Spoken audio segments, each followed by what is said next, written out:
বিশ্বনাথত সংঘটিত হল এক চাঞ্চল্যকৰ হত্যাকাণ্ড।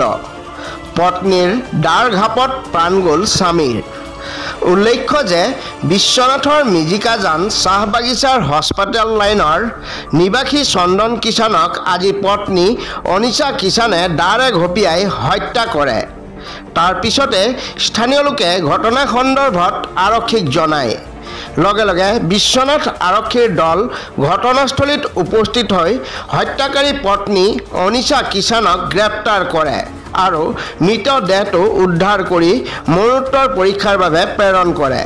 আনফালে হত্যাকাৰী অনিশা কিষাণে সাংবাদিকৰ কেমেৰাৰ সন্মুখতে স্বামীৰ বিৰুদ্ধে বিস্ফোৰক মন্তব্য প্ৰদান কৰি কয় যে প্ৰতিদিনে স্বামীৰ নিৰ্মম অত্যাচাৰ সহিব নোৱাৰি এইদৰে হত্যা কৰে।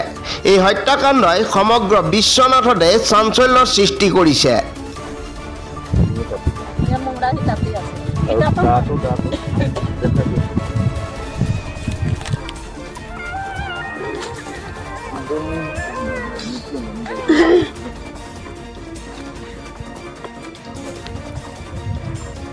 হাতে তুলি নিদিবি দেই,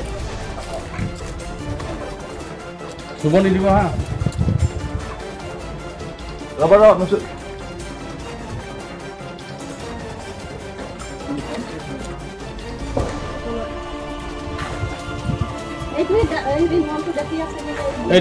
এইটো ন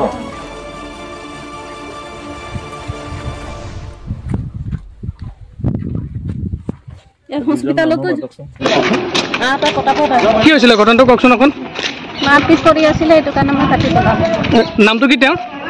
চন্দন কিষাণ। আপোনাৰ? অনিশা কিষাণ। সদায় এখন কৰি থাকে নেকি? সদায়।